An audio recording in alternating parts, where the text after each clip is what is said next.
Hi and welcome. In an earlier video, I introduced a project that Marvin Oka and I have been working on for some time, Generative Critical Thinking. In both my video and one that Marvin has posted, we emphasised that the generative part of generative critical thinking lies in the development and consistent use of our metacognitive abilities. Those are the abilities we use to examine our own thought processes, the stories we tell ourselves about life and how the world works, the way we make judgments and assessments about events and life, our values and our beliefs. In generative critical thinking, we take standard critical thinking tools along with other tools that we've developed to inquire into our own mental processes. Our approachable introduction to critical thinking comprises the first 4 steps or phases of generative critical thinking. We've aimed to keep this part of our program easily understood and, dare I say, fun. Typically, this might start by applying critical thinking to things that others say and write. The generativity kicks in when we shift from an external focus to an internal focus and apply critical thinking and our other tools to our own thinking. However, a tricky aspect can be working out how to start doing this. To help with that, we've identified what we think are 5 essential aspects for self-inquiry. In no particular order, they are your narratives, the stories you tell yourself and which you use as a foundation for interpreting everything you see and hear. Your internal dialogue, your mutterings to yourself, the justifications you use for your decisions, your exciting to yourself about the judgments you make about other people and world events, and all the stories you tell yourself in your own mind. Your learning process, how you engage in understanding, interpreting, accepting or not, and assimilating new information. Your decisions, and how you imagine and anticipate the consequences of those decisions, how you make wise decisions or ones which, on reflection, you might even call bad or stupid decisions. And of course, your beliefs, which determine not only how you interpret events, but also what actions you choose to take or not take. We said no particular order because these 5 essential areas of focus are all interdependent. A change in any one of them affects the other 4.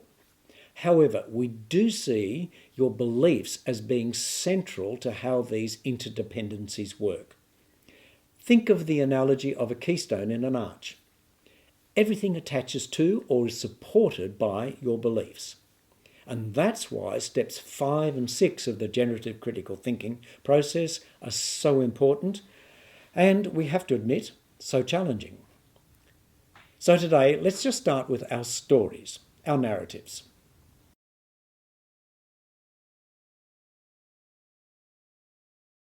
We all use mental frameworks, models, to interpret what we experience in the world and how we respond.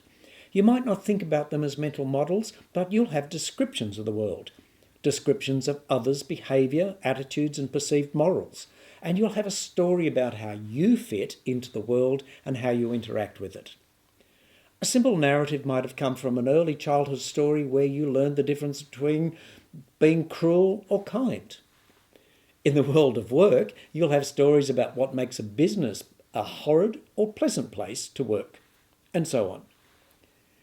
These stories evoke emotions and determine your reactions, your judgments and opinions, all the way through to how you engage in your relationships of all types. An impoverished narrative can misguide you, while an enriched narrative will lead to better decisions and quality of living.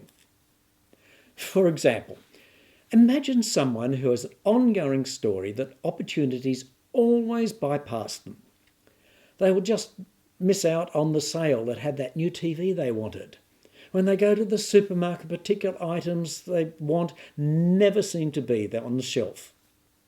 And if they're applying for a job, what chance have they got? Everyone will know how to do a better CV, the others will have better interview techniques, and most likely someone will know someone else in the organisation, so there'll be no chance of getting the job anyway. Imagine now how that will affect the quality of the job application they submit. Compare that to the person who realistically recognises that there are challenges everywhere, but they can find out and learn the best ways to approach those challenges. How different is their job application likely to be? You might like to stop the video for a moment and reflect on the quality of the stories you tell yourself about how the world works. Being able to first recognise your narratives and then bring critical thinking to them is key to generative upgrades of your narratives. How do you know what your narratives, your stories are? Listen to what you say to yourself. Listen to the narrative you weave to explain your world to yourself and which drives the decisions you make and the actions you take or don't take. Question your narratives, your stories. Do they really help you make quality decisions, wise decisions, with results that enrich you and others, your family, your friends, your peers, the team you manage at work?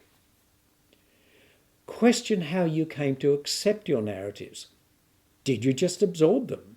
Did they arrive by stealth? Or have you thoughtfully, philosophically even, created enabling stories?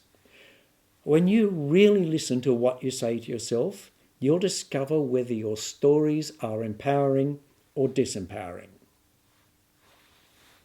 In the next video, we'll talk about our self-talk, what we say to ourselves in our heads and sometimes out loud. In the meantime, if you're keen to get more information now, please use the link provided. Thanks for your time and thanks for watching.